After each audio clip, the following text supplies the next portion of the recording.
Bismillah ar-Rahman ar-Rahim. Assalamu alaikum and welcome to Islam and the West, a program dedicated to Islam and the West and its phenomena, the commonality that exists between Islam and the West, and at the same time trying to look at the factors that exist in the West and how they affect the religious society living in the West, including Christians, Jews, Hindus and Muslims as well. Particularly the program tonight will be looking at the sociological factors that affect religion and religious practices. As we all know that we have looked another program earlier, the implication of psychology on religion, how much psychological factor really affects religion. Today we want to look at the sociological aspect and how it really shapes up our belief. Does it help us to practice our religion in the West, or does it become in friction with the religious practices and the ethos that we have? In order to look at this phenomena, we have invited in our studio Reverend Richard Tetlow, who have worked extensively in social case and community work for about 10 years, and he studied 5 years social and community work at the University of Lancaster. I taught it. Oh, you taught at the University of Lancaster. I'm sorry about that. And for about 20 years he's the vicar in the inner city of Birmingham. Welcome, Reverend Richard. We also have in our studio Sheikh Amin Evans, who is in the Committee of International Association for Religious Freedom, and he has taught Islamic Studies and Interfaith in Islamic College of London and also in Al Mahdi Institute of Birmingham. Welcome, Sheikh Amin. Good to be here. Assalamu alaikum.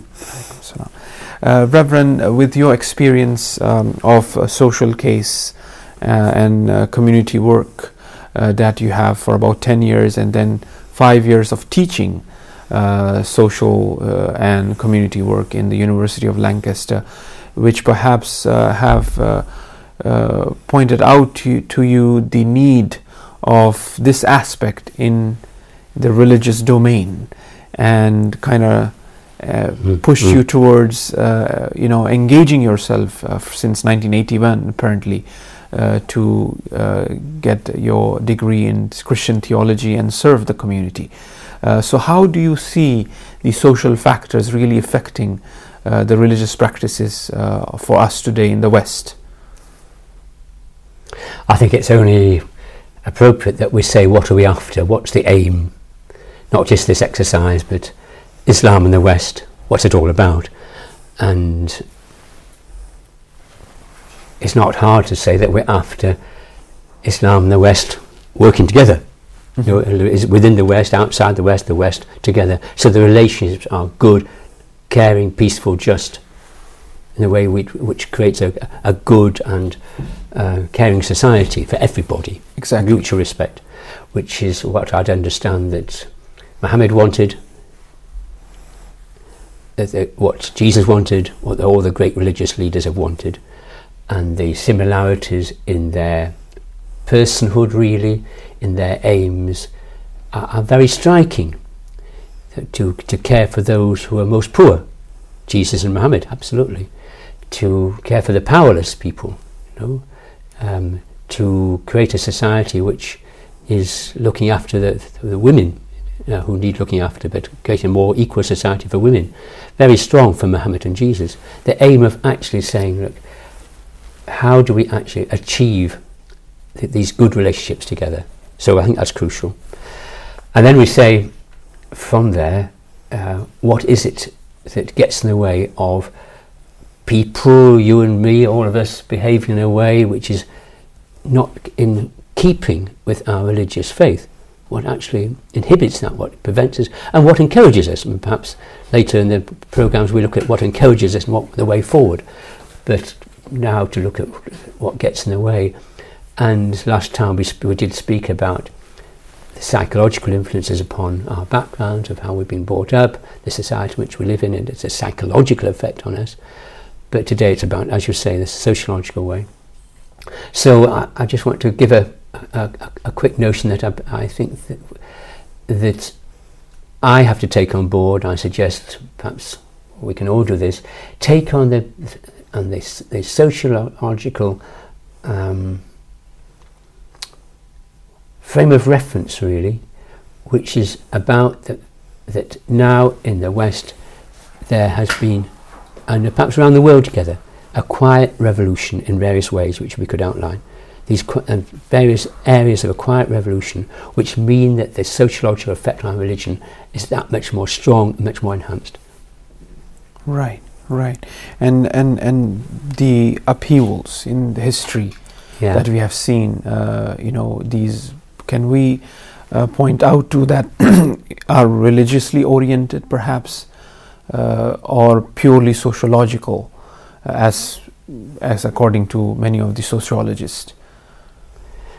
I think one thing which I've learnt by both studying psychology, sociology and religion, right, is you can't separate them.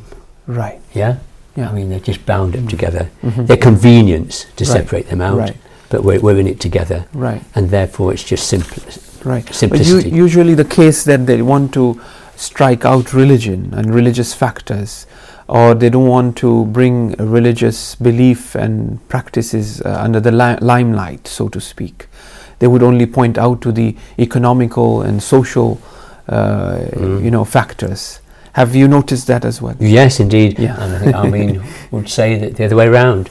Religious people tend to ignore the sociological and psychological as well. So the three have to be seen together. Right. But we can't talk about them all at once. So for convenience, we divide up our session. Right. Right. Shk Amin, welcome. And as you were pointing out earlier, that religious studies, they do come under sociology, isn't that correct? They do, very much so. There's it must be a classic example now, that the very famous professor of the study of Islamic societies, Ira Lapidus, he was an emeritus professor in the US now, studied under H.A.R. Gibb at Harvard. And when he said to Gibb he wants to study religion, Gibb said, well, go away and learn sociology.